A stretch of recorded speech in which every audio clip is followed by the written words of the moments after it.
ब्रह्म सूत्र प्रस्तुतकर्ता स्वयं Prakash Sharma. Video 14A। ब्रह्म सूत्र की इस प्रस्तुति में तीसरे अध्याय के तीसरे भाग के श्लोक नंबर 23 से श्लोक नंबर 32 तक हैं। इसमें दो विषयों के बारे में बताया जाता है। एक तो ब्रह्म के वो गुण हैं जो दूसरी जगह पुरुष के वर्णन में प्रयोग नहीं किए जा सकते, और दूसरा है परम गति, परम धाम या परमात्मा को प्राप्त करना। ब्रह्म सूत्र। ब्रह्म के किन किन गुणों का प्रयोग दूसरी जगह पुरुष के वर्णन में नहीं किया जा सकता, यह बात बृहदारण्यक उपनिषद के दो श्लोकों द्वारा बताई गई है। उपनिषद में गार्गी और याज्ञवल्क्य के बीच संवाद आता है, जिसमें गार्गी याज्ञवल्क्य से पूछती है वो क्या है जो स्वर्गलोक से ऊपर है और जो पृथ्वी के नीचे है, और जो स्वर्गलोक और पृथ्वी के बीच में है, तथा जो स्वयं भी स्वर्गलोक और पृथ्वी है। इसके अलावा जिसे भूत, वर्तमान और भविष्य कहते हैं, यह सब किसमें ओतप्रोत है? याज्ञवल्क्य ने उत्तर दिया, स्वर्गलोक से ऊपर और पृथ्वी के नीचे तक यह जो सब कुछ है, यह सब कुछ तो आकाश में ओतप्रोत है। इस पर गार्गी ने फिर पूछा, आकाश किस पर ओतप्रोत है? याज्ञवल्क्य ने बताया, जिस पर आकाश ओतप्रोत है, ब्रह्म को जानने वाले लोग उस तत्व को अक्षर कहते हैं।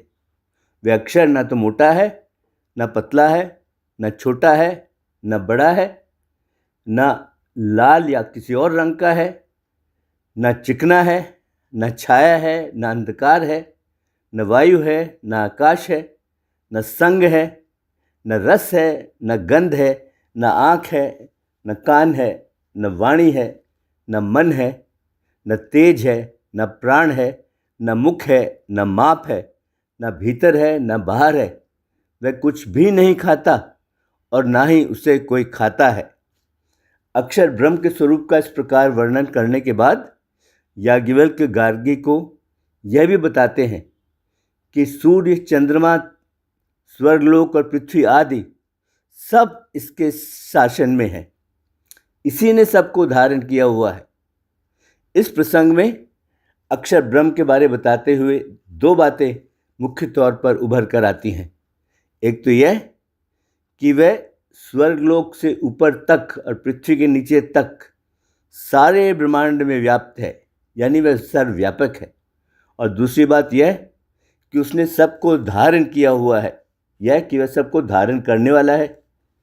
ये जो ब्रह्म के दो गुण हैं, एक उसके सर्वव्यापकता का गुण और दूसरा उसके सबको धारण करने वाला गुण, ये दोनों गुण आँख में रहने वाले पुरुष और सूर्यमंडल में रहने वाले पुरुष, इन दोनों के वर्णन में प्रयोग नहीं किए जा सकते। यह इसलिए है कि आँख और सूर्यमंडल में रहने वाले जो पुरुष हैं, ये दोनों पुरुष प्रतीक उपासना के लिए बताए गए हैं, और प्रतीक उपासना के लिए बताए जाने के कारण इनका सीमित स्थान है। और सीमित स्थान होने के कारण, सीमित स्थान एक आँख में और एक सूर्यमंडल में, और जो कोई भी सीमित स्थान में स्थित होता है वह ना तो सर्वव्यापक हो सकता है और ना ही वह सबको धारण करने वाला हो सकता है। इसलिए इनके लिए ये गुण प्रयोग नहीं किए जा सकते। इसी प्रकार अन्य स्थानों पर भी जहाँ पूर्ण ब्रह्म का वर्णन नहीं है, उन सभी प्रतीकों में भी इन गुणों का प्रयोग उनके वर्णन में नहीं किया जा सकता। यह बात अच्छी तरह समझ लेनी चाहिए।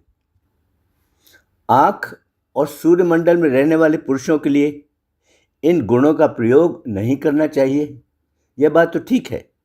लेकिन पुरुष विद्या में ब्रह्म के जो गुण बताए हैं, उनका प्रयोग तो दूसरे स्थानों पर जहाँ जहाँ पुरुष का वर्णन होता है, उन सब में तो होना ही चाहिए। यदि ऐसा कहा जाए तो क्या गलत है? इस पर कहा जाता है कि पुरुष विद्या में जो गुण बताए हैं, वैसे गुण तो अन्य पुरुषों में इसलिए नहीं हो सकते क्योंकि श्रुति में उनके इस प्रकार के गुण बताए नहीं गए हैं। मुंडक उपनिषद में पहले तो अक्षर ब्रह्म का पुरुष नाम से वर्णन किया गया है, फिर वहाँ अक्षर ब्रह्म से सबकी उत्पत्ति और उसी में सबका लय होना बताया गया है। फिर उसी को दिव्य अमूर्त पुरुष कहा गया है। फिर उस दिव्य अमूर्त पुरुष से समस्त प्राण, इंद्रियां, पंचभूत यानी आकाश, वायु, अग्नि, जल और पृथ्वी, सूर्य, चंद्रमा, वेद, अग्नि, देवता, मनुष्य, अन्न, समुद्र, पर्वत आदि की रचना बताई है। उसके बाद इसी पुरुष की महिमा का इस प्रकार वर्णन है। पुरुष ही यह सब कुछ है। वही तप, कर्म और अमृत स्वरूप ब्रह्म है। हे सौम्य, हृदय रूप गुफा में मौजूद इस अंतर्यामी पुरुष को जो कोई भी जान लेता है, वह तो यही मनुष्य शरीर में ही अविद्या से पैदा हुई सभी गांठों को काट देता है।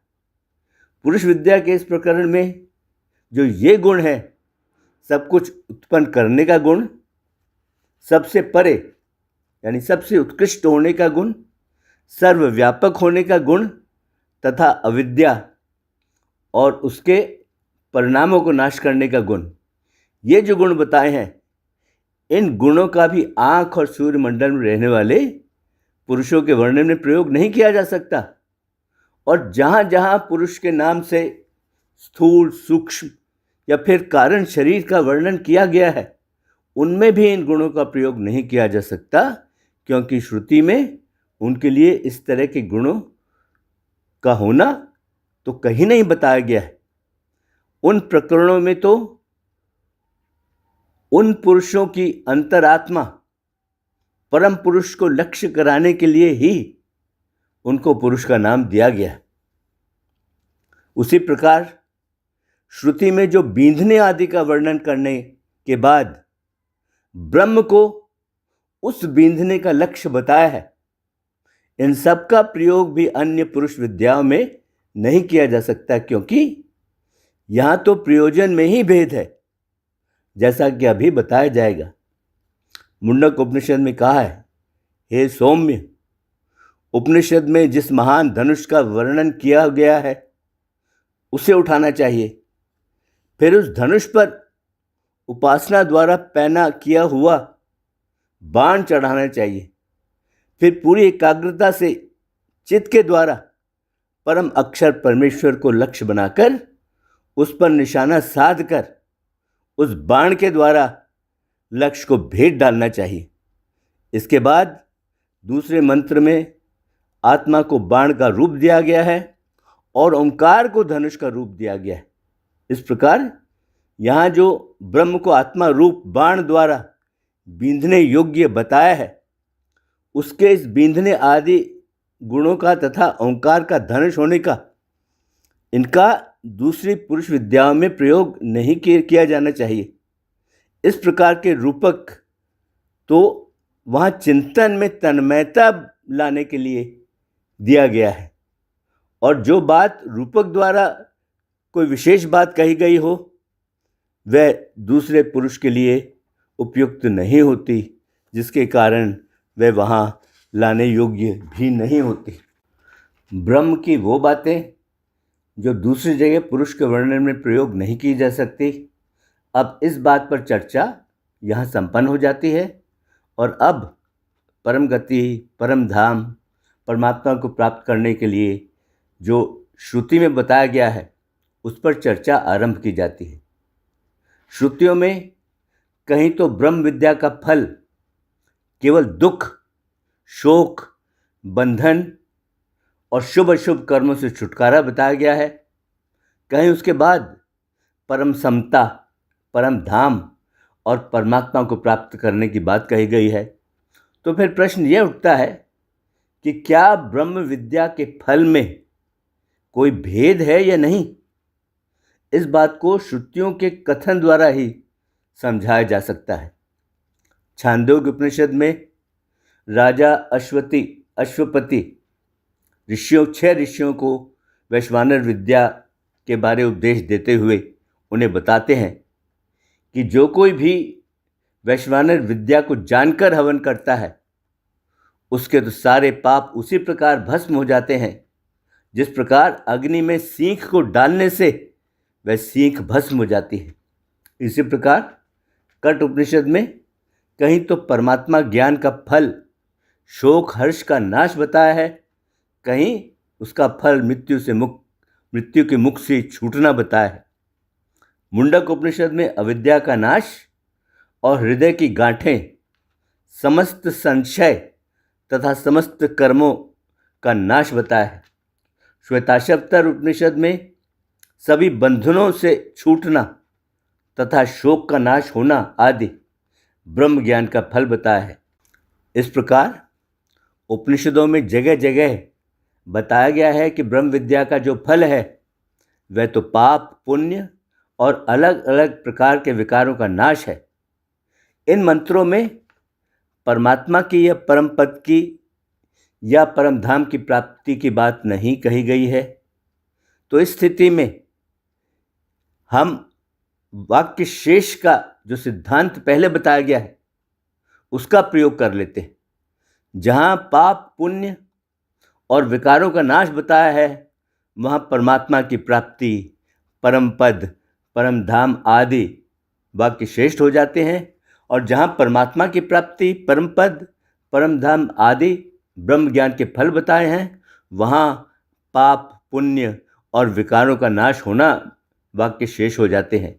इस प्रकार एक श्रुति में कही गई बात का दूसरी श्रुति की बात से पूरा करने के लिए प्रयोग किया, वाक्य शेष के सिद्धांत का प्रयोग किया जा सकता है, जो बिल्कुल उचित है। ऐसा करने से किसी प्रकार का विकल्प या कोई भेद नहीं रहता। इस प्रकार ब्रह्म ज्ञान के फल में कोई भेद नहीं है।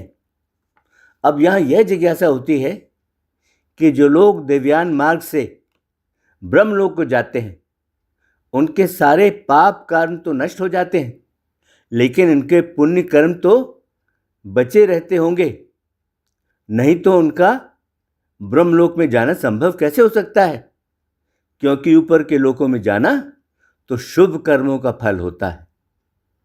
इस पर कहा जाता है कि जो ज्ञानी होता है उसके लिए तो परलोक में भोग के द्वारा पार करने योग्य कोई भी कर्म का फल बचा नहीं रहता, क्योंकि उसके तो पुण्य कर्म भी यहीं समाप्त हो जाते हैं। यह बात उपनिषदों में बताई है। बृहदारण्यक उपनिषद में इस बात को इन स्पष्ट शब्दों में बताया गया है कि ज्ञानी व्यक्ति तो निश्चय ही पुण्य और पाप दोनों को यहीं पार कर जाता है। इससे यह बात सिद्ध होती है कि ज्ञानी व्यक्ति के शरीर त्यागने के बाद उसका शुभ या शुभ कर्मों से कोई संबंध नहीं रहता, और जो ज्ञानी को ब्रह्मलोक प्राप्त होता है वह तो उसे किसी फल के रूप में नहीं प्राप्त होता, बल्कि वह तो उसे उसके ब्रह्म ज्ञान के बल से प्राप्त होता है।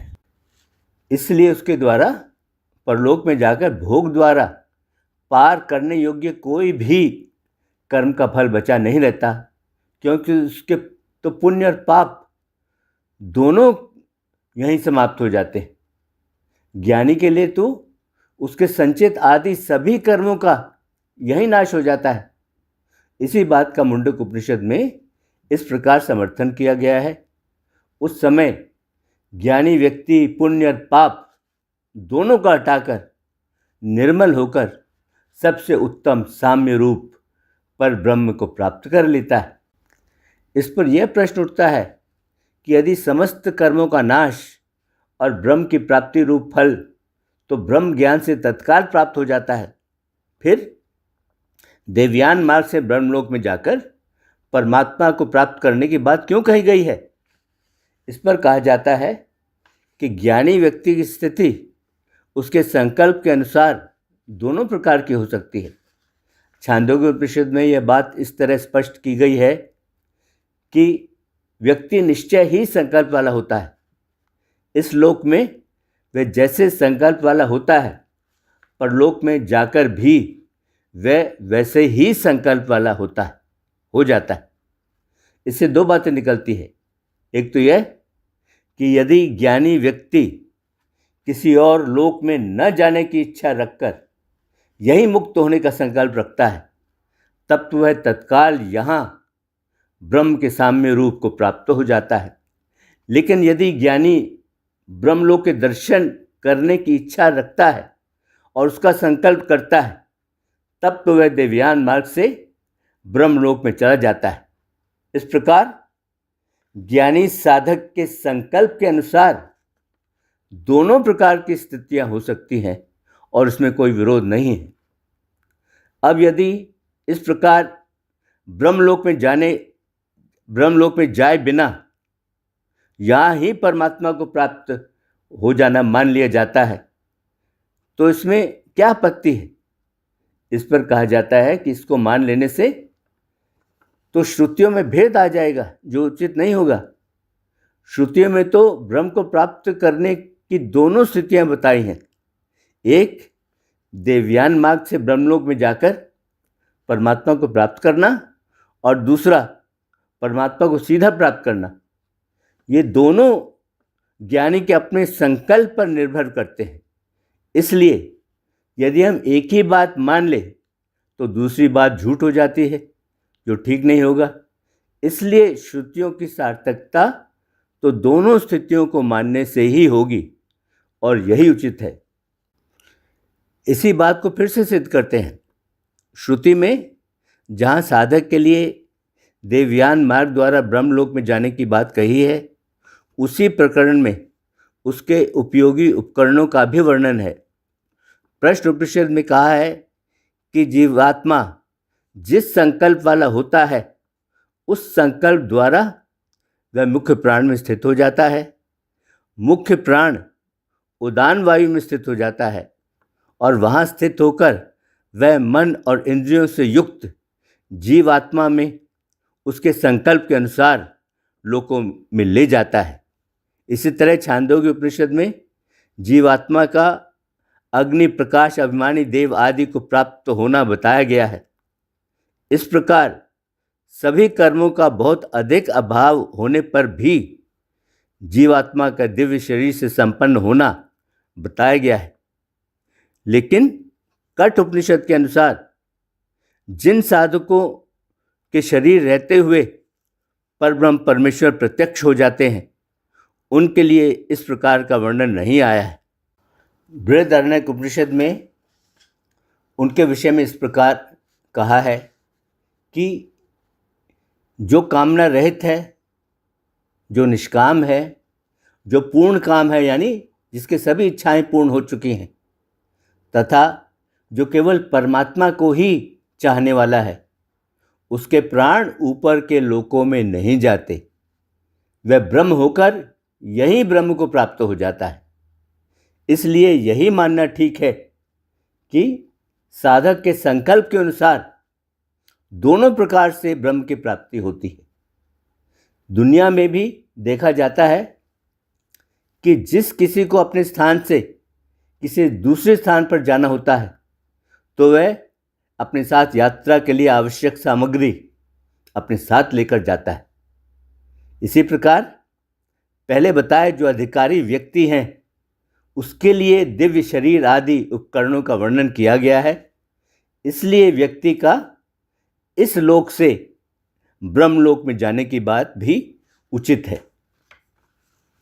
ब्रह्म विद्या का फल बताते हुए श्रुति ने बहुत जगह ब्रह्मलोक जाने की बात तो कही है, लेकिन देवयान मार्ग से जाने की बात हर जगह नहीं कही है।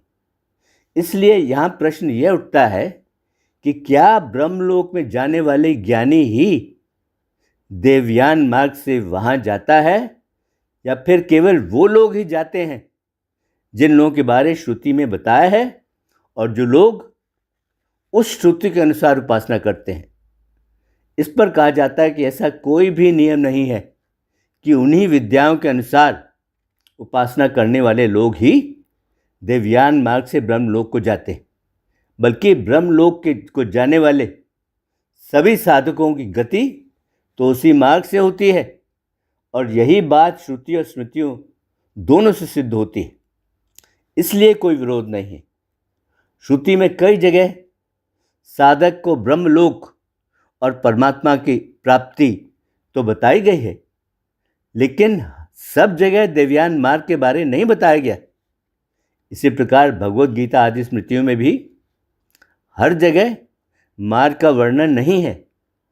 अतः जहाँ भी ब्रह्मलोक की प्राप्ति बताई गई है, वहाँ यदि मार्ग के बारे में नहीं बताया है तो दूसरी श्रुतियों के वर्णन से यह बात समझ लेनी चाहिए, क्योंकि उनका ब्रह्मलोक में जाने का कोई न कोई मार्ग तो होगा ही। इसलिए यह नियम नहीं है कि जिन प्रकरणों में देवयान मार्ग का वर्णन है और उनके अनुसार जो उपासना करते हैं, केवल वो ही देवयान मार्ग से ब्रह्मलोक को जाते हैं, दूसरे नहीं। बल्कि जिन लोगों का ब्रह्मलोक में जानना बताया गया है, वे सब के सब लोग देवयान मार्ग से ही ब्रह्मलोक को जाते हैं। ऐसा मान लेने से श्रुति के कथनों में किसी प्रकार का विरोध नहीं आएगा। और यहाँ यह बात भी याद रखनी चाहिए कि जिन लोगों ने यही परमात्मा को प्राप्त कर लिया है, वे लोग तो ब्रह्मलोक में जाते ही नहीं। अब अधिकार प्राप्त विशेष व्यक्तियों के बारे में बताया जाता है।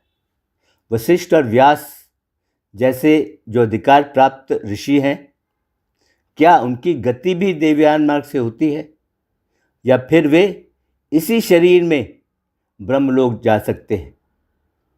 इस पर कहा जाता है कि जो अधिकार प्राप्त व्यक्ति होते हैं, जब तक उनका अधिकार समाप्त नहीं होता तब तक वे अपनी इच्छा के अनुसार स्थित रहते हैं। वशिष्ठ और व्यास जैसे जो महापुरुष होते हैं, वे अधिकार लेकर परमेश्वर की आज्ञा से यहाँ जगत का कल्याण करने के लिए आते हैं।